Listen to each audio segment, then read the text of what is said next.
I have a crazy story. What if I told you a shark saved a guy's life? Okay, it's either a really lucky guy or a really nice shark. So I read this article written in 2015 by Sarah Kaplan. So Eugene Finney, a father of 2 kids, went on a trip to Huntington Beach in California. So they wanted to go to the beach to hang out. So Eugene was playing with his kids in the water when all of a sudden he got hit by something really hard. And he said he felt the worst pain he's ever felt in his whole life. He realized that he was just bitten by a great white shark. What the heck? So he didn't want to ruin the trip for his family. So he's like, I'm not going to go to the hospital. I'm fine. So then a few days later, he started to feel that pain again. So he's like, I'm going to drive myself to the hospital. Eugene sounds like a legend. He got bit by a shark and he just wiped it off. So the doctors had to do many tests and x-rays on Eugene. The tests found that Eugene had a form of a deadly cancer growing around his heart. Oh my gosh. Luckily, the doctors were able to treat it and remove the cancer out of his body. Eugene was very lucky that the doctors were able to remove the cancer, because if they waited any longer, he would have probably died because the cancer was growing so quick. If the shark never bit him, he would have never known he had cancer. The shark actually saved his life. Dude, this guy's the luckiest guy to walk on the planet.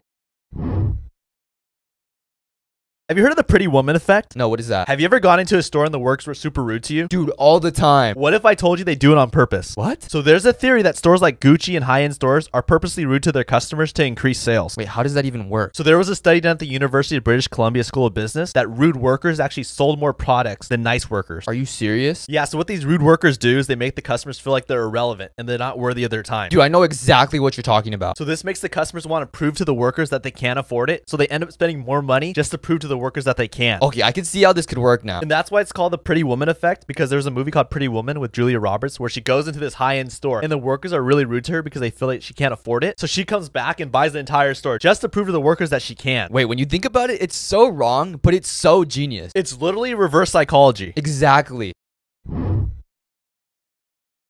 So have you ever heard of the Toy Story theory? I've heard different ones. Okay, so this is a sad one. Oh gosh. So you know how we never see a father figure for Andy in the movies? Yeah. So the theory is that in the first movie, Andy's parents are actually going through a divorce. And before the dad left, he wanted to leave Andy something, so he left him Woody. He's like, sorry, I don't love your mom anymore, but here's Woody. Yeah, so this is where it gets crazy. Andy's mom has a new boyfriend, and he knows how much Andy loves Woody, but he wants Andy to love him too. So what does he do? He goes out and he finds the next best toy, Buzz Lightyear, and he gets him it for his birthday. Oh my gosh. Right? And throughout the movie, we constantly see Woody and Buzz competing to be Andy's favorite toy. And Woody's always scared that he's going to be replaced by Buzz. Yeah, you could tell like Woody's jealous of Buzz. Right, so the theory is too that the writers intended for Woody to represent Andy's real dad and for Buzz to represent the mom's new boyfriend. And they're constantly competing to be Andy's favorite parent. Dang, that's deep. But after all the hard things they go through together, Woody and Buzz finally realize it's about just being there for Andy and doing what's best for him. Wow, that actually makes the movie better. Right? And now we get to see them live as a happy family. Until they get sent off to Bonnie's house.